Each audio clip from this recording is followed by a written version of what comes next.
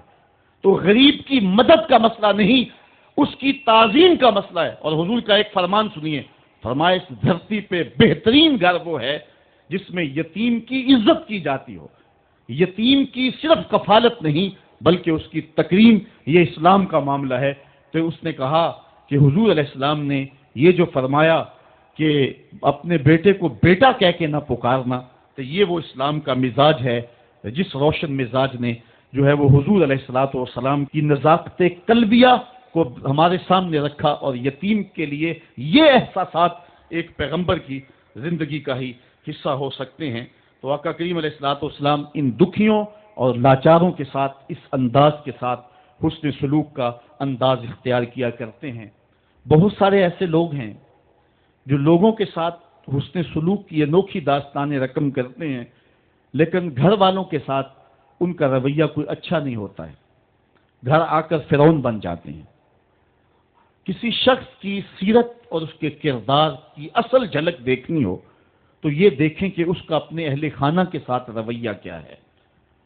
خود حضور علیہ السلام نے ارشاد فرمایا، خیرکم خیرکم لأہلہ وانا خیرکم لأہلی، تم میں سے بہتر وہ ہے جو اپنے اہل خانہ کے ساتھ بہتر ہے، اور میں تم میں سب سے زیادہ اپنے اہل خانہ کے ساتھ بہتر ہوں۔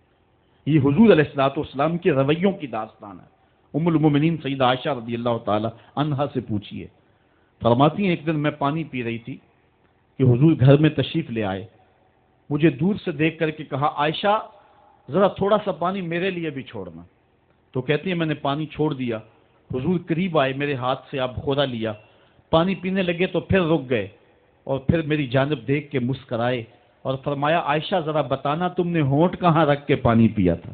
مجھے بتائیں اگر شوہر کا رویہ بیوی کے ساتھ یہ ہو تو پھر گھر جنت بنے گا یا کہ نہیں بنے گا؟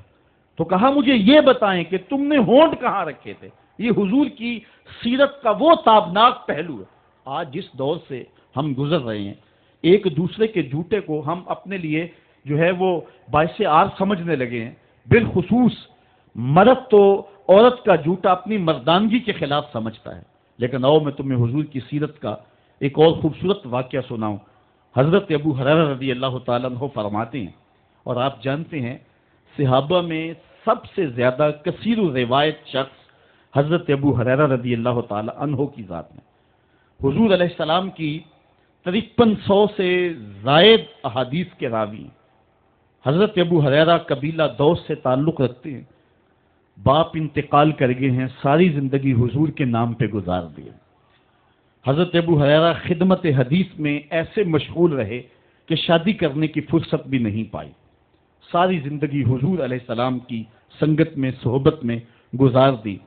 بلکہ مجھے یہاں ایک لطیفہ یاد آ گیا، ہمارے ایک مولانا صاحب ہوا کرتے تھے، تو وہ پڑھے تو معمولی تھے لیکن تھے بڑے زندہ دل۔ تو ایک دن کسی نے ان سے پوچھ لیا کہ حضرت یہ جو ابو ہریرہ ہیں ان کو ابو ہریرہ کیوں کہتے ہیں؟ تو ہریرہ تو ہرہ کی تصغیر ہے اور ہرہ بلی کو کہتے ہیں، لیکن چونکہ ان کے علم میں نہیں تھا تو انہوں نے ایک دو لمحے غور کیا، پھر 2-3 مرتبہ اس لفظ کو دہرایا ابو ہریرہ، اور پھر سوچ کے کہنے لگے سمجھ آ گئی ابو ہریرہ کو ابو ہریرہ کیوں کہتے ہیں۔ پوچھنے والوں نے کہا جناب کیوں کہتے ہیں؟ کہا ابو ہریرہ کا معنی ہے ہر ویلے حضور کے پاس رہنے والا۔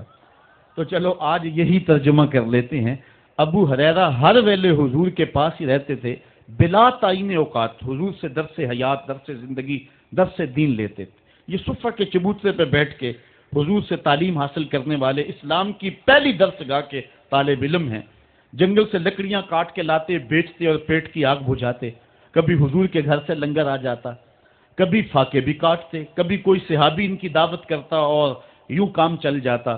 کہتے ہیں ایک دن کھائے پیے ہوئے کافی دن گزر گئے اور حالت یہ تھی کہ کمر بھی سیدھی نہیں ہو رہی تھی۔ جنگل سے لکڑیاں کاٹ کے لاؤں اور بازار میں بیچوں، یہ بھی طاقت نہیں تھی۔ حضور کے گھر سے بھی اس دن کچھ نہ آیا اور کسی نے دعوت بھی نہ کی، اور حضور علیہ الصلوۃ والسلام کی تعلیمات یہ تھی کہ سوال نہیں کرنا۔ اب میں کسی سے سوال کروں مجھے یہ بھی گوارا نہیں تھا، ادھر بھوک کمر بھی سیدھا نہیں ہونے دیتی تھی۔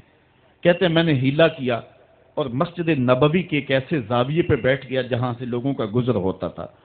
میرا مقصد یہ تھا کوئی گزرتا ہوا شخص میرے چہرے کو پڑھ لے گا اور کھانے کی دعوت دے گا، لیکن جو بھی آتا سلام لے کے گزر جاتا۔ کسی نے میرے اندر اترنے کی زحمت گوارا نہ کی۔ وہ کیا کسی نے کہا تھا، ہستی پلکوں کے نیچے غم بھی پلتے ہیں مگر کون دیکھتا ہے اتنی گہرائی میں۔ جب لوگ گزرتے رہے اور کسی نے میرا پوچھا نہ تو میں نے سوچا کہ تھوڑا سا ہیلا اور کرنا چاہیے، جو کوئی آئے میں اس سے ہم کلام ہوں، میری گفتگو کے دوران وہ میرے اندر اترنے کی کوشش کرے گا۔ کہتے ہیں حضرت عمر رضی اللہ تعالیٰ عنہ آ گئے، میں نے ان سے قرآن مجید کی ایک آیت پوچھی۔ میرا مقصد یہ تھا یہ آیت بتائیں گے، اس دوران میرے سے ہم کلام ہوں گے، میرے لہجے کی ٹوٹ پھٹن سے جان جائیں گے میرا مسئلہ کیا ہے۔ لیکن وہ شاید جلدی میں تھے، انہوں نے آیت بتائی اور چلے گئے۔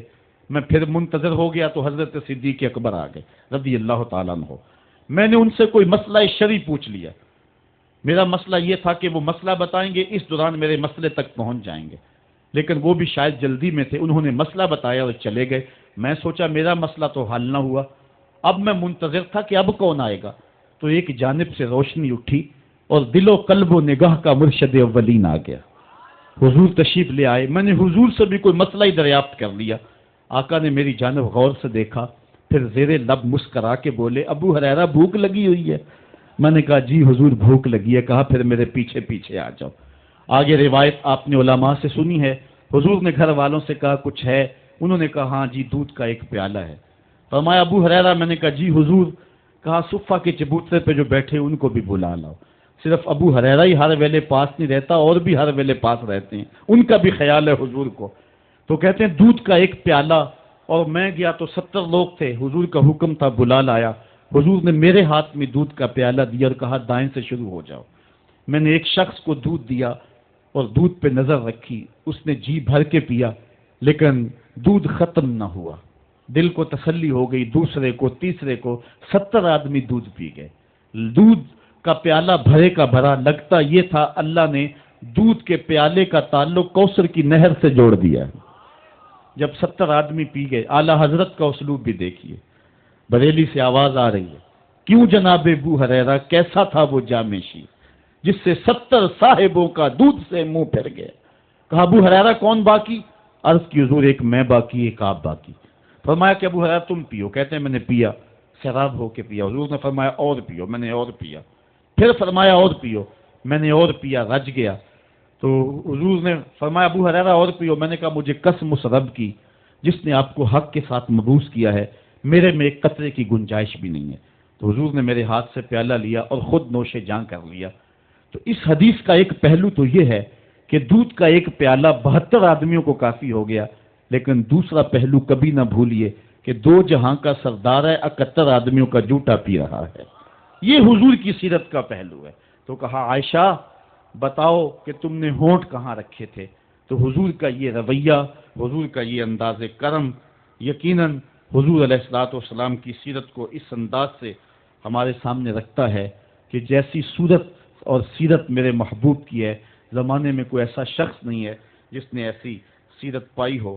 حضرت عبداللہ بن ابی اوفا رضی اللہ تعالی عنہ حضور علیہ الصلوۃ والسلام کی سیرت کے عنوان کو اس انداز میں بیان کرتے ہیں، کان رسول اللہ صلی اللہ علیہ وسلم یکثر الذکر، حضور کثرت کے ساتھ اللہ کا ذکر کرنے والے تھے، زبان اللہ کے ذکر سے تر رہتی تھی، وَيُقِلُّ اللَّغْوَ، اور حضور کی زبان پر کبھی بھی لغو بات نہیں آئی تھی، وَيُطِيلُ الصَّلَاةَ، اور حضور کی نماز لمبی ہوا کرتی تھی، وَيُقَصِّرُ الْخُطْبَةَ، اور خطبہ حضور مختصر فرمایا کرتے تھے، وَلَا يَانِفُ أَن يَمْشِيَ مَعَ الْأَرْمَلَةِ وَالْمِسْكِينِ فَيَقْضِي لَهُ الْحَاجَةَ، اور حضور علیہ السلام اس بات میں کوئی شرمندگی محسوس نہیں کیا کرتے تھے کسی مسکین، کسی لاچار، کسی بیوہ، کسی یتیم اور کسی مسکین کے ساتھ چلیں اور اس کے کام آئیں اور مصیبت میں اس کا دکھ بانٹ دیں اور اس کی حاجت کو حضور پورا فرما دیں۔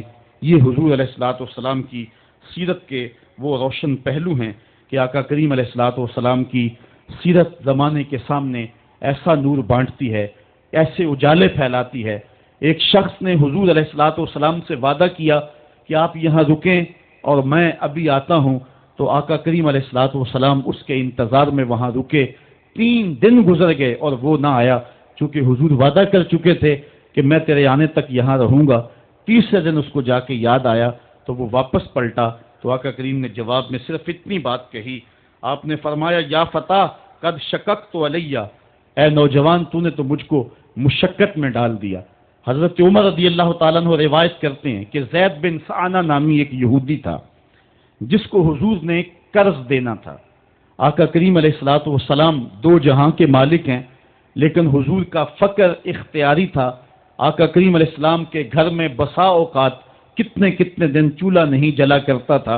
حضور ادھار لے کر کے لوگوں کی مصیبتوں کو بھی دور کرتے اور گھر کا چولہا بھی بعض اوقات ادھار لے کے گرم کرنا پڑتا۔ اعلیٰ حضرت فرماتے ہیں مال کے کونین ہیں گو پاس کچھ رکھتے نہیں، 2 جہاں کی نعمتیں ہیں ان کے خالی ہاتھ میں۔ تو کہتے ہیں کہ ایک دن حضور علیہ السلام کی خدمت میں ایک شخص حاضر ہوا جس کا نام زید بن سعنہ ہے اور یہودی ہے، اور اس نے حضور علیہ الصلوۃ والسلام سے قرض کا تقاضا کیا، لیکن تقاضا اتنے سخت انداز سے کیا کہ اس نے حضور علیہ الصلوۃ والسلام کی قمیص کو پکڑ کے کھینچا بھی۔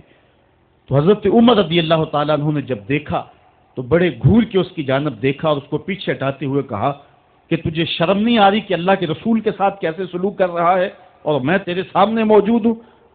تو حضرت نبی رحمت صلی اللہ علیہ وسلم نے حضرت عمر کو کہا عمر مجھے تجھ سے اس بات کی توقع نہیں تھی۔ ذرا غور کیجئے حضور علیہ السلام کی اس سیرت کے انداز کو۔ ایک شخص آ رہا ہے اور حضور سے سختی کر رہا ہے، ابھی حضور کو قرض لٹانے کی جو تاریخ ہے اس میں بھی 4 دن باقی رہتے ہیں اور وہ ناجائز سختی کر رہا ہے۔ حضرت عمر رضی اللہ تعالیٰ عنہ نے جب اس کو گھورا اور سختی کی تو حضور علیہ السلام نے فرمایا عمر مجھے تیرے سے اس بات کی توقع نہیں تھی، تمہارا کام تو یہ تھا کہ مجھے حسن ادا کی تلقین کرتے کہ اچھے انداز سے قرض واپس کرو، اور اس کو جو ہے وہ نرمی کی تلقین کرتے، اور پھر آقا کریم علیہ السلام نے فرمایا اس کا قرض ادا کر دو، اور اے عمر جو تم نے اس کو گھورا ہے اس کے بدلے میں 20 وسق زیادہ کھجوریں بھی تم اس کو دو گے۔ تو زید بن سعنہ نے جب حضور علیہ الصلوۃ والسلام کی اس سیرت اور اس کردار کو دیکھا اور حضرت عمر رضی اللہ تعالیٰ عنہ 20 وسق اس کو کھجوریں دے رہے تھے، تو اس نے حضرت عمر کو بتایا کہ میں یہودی ہوں اور میں نے تورات کے اندر نبی آخر الزماں کی شان اور عظمتوں کے بیان کو پڑھا ہے، یہ بات ابھی رہ گئی تھی، باقی ساری نشانیاں میں نے حضور میں دیکھ لی تھی، اب یہ نشانی رہ گئی تھی، آج میں نے یہ بھی دیکھ لی، اور پھر وہ حضور کی خدمت میں حاضر ہو کر اسلام کے دائرے میں داخل ہو کر حضور کا عبدی غلام بن جاتا ہے۔ یہ انداز حضور علیہ السلام کی سیرت کا زمانے کو حضور علیہ السلام کے قریب کرتا ہے۔ میرا رب خود کہتا ہے لو کنت فظا غلیظ القلب لانفضوا من حولک، اے محبوب اگر تو ترش مزاج اور تنگ دل ہوتا تو اتنے لوگ تیرے گرد کبھی بھی جمع نہ ہو پاتے۔ کچھ ان کے خلق نے کچھ ان کے کردار نے کر لی، مسخر ساری دنیا شہ ابرار نے کر لی۔ حضور علیہ الصلوۃ والسلام کے پیار نے زمانے کو اس قدر قریب کر دیا کہ وہ حضور علیہ السلام پہ جانیں قربان کرنے کے لیے ہمہ وقت مستعد اور فعال رہتے تھے۔ جتنا پیار انہوں نے حضور سے کیا ہے کائنات میں اس کی دوسری کوئی مثال نہیں ملتی ہے۔ ایک شاعر کہتا ہے اپنے محبوب کا ذکر کرتے ہوئے، وہ کہتا ہے حافظ شیرازی نے غالباً کہا ہے کہ میرے جیسا محب زمانے میں کوئی نہیں، اس لیے کہ تیرے جیسا زمانے میں محبوب بھی تو کوئی نہیں۔ اگر صحابہ جیسا عاشق تمہیں زمانے میں نہیں ملتا تو محبوب جیسا کوئی صورت و سیرت میں حسین بھی تو زمانے کے اندر تمہیں نہیں ملے گا۔ تو حضرت سیدنا انس کے لفظ کان رسول اللہ صلی اللہ علیہ وسلم احسن الناس، حضور لوگوں میں سب سے زیادہ حسین ہیں۔ اور دوسری بات کان رسول اللہ اجود الناس، حضور سب سے زیادہ سخی ہیں۔ ایک شخص حضور کی خدمت میں حاضر ہوا اور اس نے سوال کیا 2 پہاڑوں کے درمیان جتنی جگہ ہوتی ہے اتنی بکریاں تھیں حضور کے پاس، حضور نے ساری اس کو عطا کر دیں۔ وہ واپس جا کے اپنی قوم سے کہنے لگا کہ محمد عربی ایسا شخص ہے، اتنا عطا کرتا ہے کہ پھر کمی کا شائبہ ہی باقی نہیں رہتا ہے۔ تیسری بات، حضرت انس فرماتے ہیں کان رسول اللہ صلی اللہ علیہ وسلم احسن الناس و اجود الناس و اشجع الناس، کہتے ہیں کہ حضور جتنے دلیر تھے، جتنے بہادر تھے، کائنات کے تر اتنا بہادر ہم نے کوئی نہیں دیکھا۔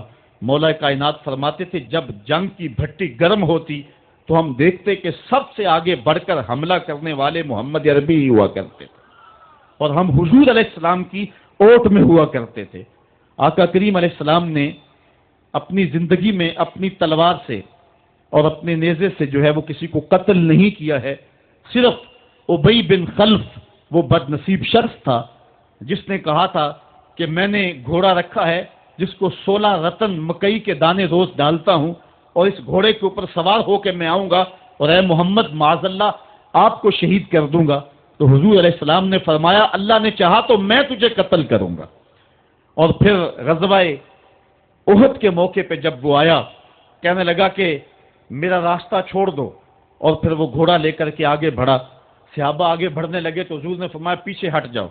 حضرت حارث بن سما سے حضور نے چھوٹا سا نیزہ لیا اور آگے بڑھ کے اللہ کے محبوب علیہ السلام نے اس کے گلے کے قریب اس کا ہلکا سا کچوکا دیا، اور چھوٹا سا زخم اس کی گردن پہ لگا تو وہ بھاگتا تھا اور چیختا تھا اور کہتا تھا کہ قاتلنی محمد، محمد نے مجھے قتل کر دیا ہے۔ لشکر والوں نے کہا ابی بن خلف عجیب بات ہے، ایک چھوٹا سا زخم ہے اور تو اتنا شور ڈال رہا ہے۔ اس نے کہا تم نہیں جانتے ہو کہ مجھے کتنی اس کی تکلیف ہو رہی ہے، اگر میری اس تکلیف کو پورے لشکر میں بانٹ دیا جائے تو سارا لشکر مر جائے، جو تکلیف مجھے محمد کی اس ضرب سے پہنچی ہے۔ اس نے کہا مجھے محمد نے کہا تھا کہ تجھے میں قتل کروں گا، اس نے تو پھر مجھے نیزہ مارا ہے، مجھے یقین ہے کہ اگر وہ میری جانب غصے سے تھوک بھی دیتا میں پھر بھی نہ بچ سکتا۔ تو یہ حضور علیہ الصلوۃ والسلام کی جو ہے وہ دلیری اور بہادری کے قصے ہیں کہ آقا کریم علیہ السلام کی ضرب کو کون برداشت کرے، ایک معمولی خراش برداشت نہ کر سکا اور نارے جہنم میں جہنم کا وہ کتا جا پہنچا۔ تو آقا کریم علیہ الصلوۃ والسلام کی سیرت کے اس عنوان کو حضرت انس نے کتنے خوبصورت انداز میں بیان کیا۔ کان رسول اللہ صلی اللہ علیہ وسلم احسن الناس و اجود الناس و اشجع الناس، لوگوں میں سب سے دلیر بھی حضور، سب سے سخی بھی حضور، اور سب سے صورت و سیرت میں حسین بھی حضور۔ حضرت نبی رحمت صلی اللہ علیہ وسلم غزوہ حنین کے موقع پہ آپ دیکھیں، سفید خچر کے اوپر سوار ہیں اور ایک پہاڑی درے میں کافر گھات لگائے بیٹھے تھے۔ جب اچانک انہوں نے تیر اندازی کی تو لشکر اسلام میں بھگدڑ مچ گئی۔ اس وقت حضور تھے جو خچر کو آگے بڑھا رہے تھے، حضرت عباس رضی اللہ تعالیٰ عنہ رکاب تھامے تھے اور آقا کریم کہہ رہے تھے انا نبی لا کذب انا ابن عبد المطلب، میں نبی ہوں اس میں کوئی جھوٹ نہیں، میں عبد المطلب کا بیٹا ہوں۔ تو حضور علیہ السلام کا یہ انداز کہ جب میدان کے اندر بھگدڑ مچی ہے تو سب سے آگے بڑھ کر کے کفار پر حملہ کرنے والے سفید خچر کے اوپر مصطفیٰ ہیں۔ علماء نے حضور کی بہادری کے اس قصے کو بیان کرتے ہوئے فرمایا جنگوں میں خچر کا سفید ہونا، ایک تو خچر کا ہونا بہادری پہ دلیل ہے، اس لیے کہ گھوڑے رکھے جاتے ہیں کہ بھاگنا آسان ہو، اور دوسرا مٹیالے رنگ کے جو ہیں وہ جانوروں کی سواری کی جاتی ہے، یہ فوج کی وردی کا رنگ مٹیالہ، اس کی حکمت بھی یہ ہے۔ لیکن آقا کریم علیہ الصلوۃ والسلام سفید خچر پہ جو ہے وہ سوار تھے۔ حضور اتنے شجاع تھے، اتنے بہادر تھے، میدان میں بھاگنے کے لیے نہیں آتے تھے بلکہ حضور کفر کے چھکے چھڑانے کے لیے میدان میں داخل ہوا کرتے تھے۔ آقا کریم علیہ الصلوۃ والسلام کی سیرت کا وہ کون سا پہلو ہے اور وہ کون سا رنگ ہے جس نے معاشرے کو روشنی اور معاشرے کو اجالا نہیں دیا؟ آج میرے اور آپ کے آقا و مولا کی یہ سیرت ہمیں حضور علیہ الصلوۃ والسلام کی محبت کا حقدار بنائے گی۔ حضور اس دنیا کے اوپر مکارم اخلاق کی تکمیل کے لیے جلوہ گر ہوئے اور قرآن آپ کے خلق کی گواہی ہے، اس لیے حضور کی سیرت کو اپنانے کا تقاضا یقیناً آج کی اس بابرکت محفل میں آج کا یہ اجتماع ہم سے کر رہا ہے۔ ہم اپنی زندگی کو اور طرز حیات کو حضور کی سیرت کے سانچے میں ڈھال کر کے زندگی کی ایک ایک سانس اور ایک ایک لمحہ حضور کے نام پہ گزار دیں گے۔ اور آقا کریم علیہ الصلوۃ والسلام نے جس انداز سے اپنا خوبصورت زمانہ اور حیات ظاہری کا وقت گزارا اور ہمارے لیے روشنی چھوڑی، وہ قیامت تک آنے والی نسلوں کے لیے ایک اجالا ہے۔ امت مسلمہ بھانج نہیں ہے کہ اس کو عبادات کا طریقہ کسی اور جگہ سے لینا پڑے اور حسن اخلاق کسی اور جگہ سے لینا پڑے، اس کو قوانین کسی اور جگہ سے لینے پڑیں، اور ان کو جو ہے وہ اپنی عائلی زندگی کا نظام کسی اور جگہ سے لینا پڑے۔ ہماری زندگی کے سارے نمونے مصطفیٰ کریم کی ذات میں موجود ہیں۔ میرے رب نے کہا لَقَدْ كَانَ لَكُمْ فِي رَسُولِ اللَّهِ أُسْوَةٌ حَسَنَةٌ، حضور کی زندگی تمہارے لیے بہترین نمونہ ہے۔ اللہ حضور کی زندگی کا نور ہمارے من میں اتار دے، ہمارے باطن کو حرارت اور نور اور اجلا پن نصیب کرے۔ کار ما آخر شدو آخر ز ما کار نشد، مشت خاک ما غبارے کوچہ یار نشد، و آخر دعوانا ان الحمدللہ رب العالمین۔ آفاق کے ہر ہر گوشے میں قرآن سنا کر دم لینا، اب رکنا نہیں، اب تھمنا نہیں، فردوس میں جا کر دم لینا، آفاق کے ہر ہر گوشے میں قرآن سنا کر دم لینا، اب رکنا نہیں، اب تھمنا نہیں۔